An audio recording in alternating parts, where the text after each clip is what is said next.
नमस्कार बच्चों। चलिए प्रश्न को पढ़ते हैं। कॉलम 1 और कॉलम 2 को सुमेलित करें और सही विकल्प का चयन कीजिए। अगर हम देखें कि सूची 1 में क्या दिया है, जैविक वर्णक, रासायनिक संदेशवाहक, रक्त का प्रमुख कारक और 4 कार्बन रिंग्स। और उसी तरह से अगर सूची 2 में देखें तो सोडियम क्लोराइड, स्टेरॉइड्स, प्रोस्टाग्लैंडिन और टर्पिन्स ये दिए गए हैं सूची 1 और 2 में। इनमें से हमको क्या करना है, सही जोड़ी बनाना है कि कौन सा क्या होगा। चलिए देखते हैं आगे। तो प्रश्न के हमारे प्रश्न की मुख्य अवधारणा क्या हो जाएगी। मुख्य अवधारणा क्या होगी कि दिए गए, अगर हम ऐसे देखें कि मुख्य अवधारणा के अनुसार अगर सूची 1 को ध्यान से देखिए तो अगर हम प्रश्न को देखते हैं अगर, तो हमारे सूची 1 में क्या दिया है, पहला क्या दिया है, जैविक वर्णक। जैविक वर्णक, जैविक वर्णक क्या है, अगर हम सूची 1 में देखें तो जैविक वर्णक मतलब वो होते हैं जिनको हम बना नहीं सकते। वह क्या है कि हमको कहाँ से मिलते हैं, सीधे मिलते हैं या हमको वातावरण से प्राप्त होते हैं।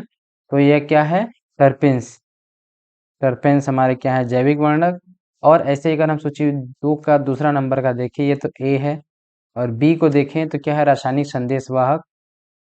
रासायनिक संदेशवाहक। अब रासायनिक संदेशवाहक कौन सा है, तो वो है प्रोस्टाग्लैंडिन। Prostaglandin, prostaglandin. और ऐसे ही अगर हम तीसरा देखिए सूची नंबर 1 का, कौन सा नंबर, सी नंबर, तो क्या है, रक्त का प्रमुख कारक। रक्त का प्रमुख कारक कौन सा है, तो है सोडियम क्लोराइड।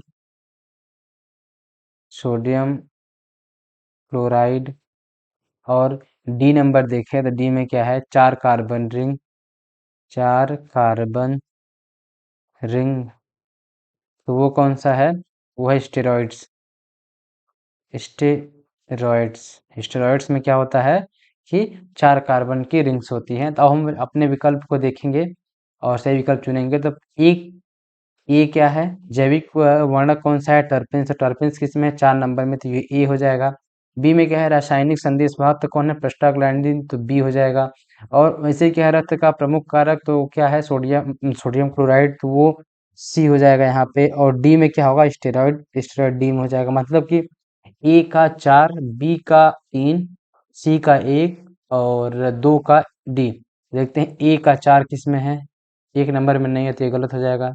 दूसरे नंबर विकल्प में भी नहीं है तो गलत हो जाएगा। तीसरे नंबर में भी नहीं है तो ये गलत हो जाएगा। चौथे में क्या है, ए का 4, बी का 3, बी का 3, सी का 1 तो सी का 1 और डी का 2 तो डी का 2। हमारा कौन सा विकल्प सही हो जाएगा, विकल्प नंबर 4 जो है हमारा सही विकल्प हो जाएगा। आशा करते हैं आपको दिए गए प्रश्न का उत्तर समझ आया होगा। धन्यवाद।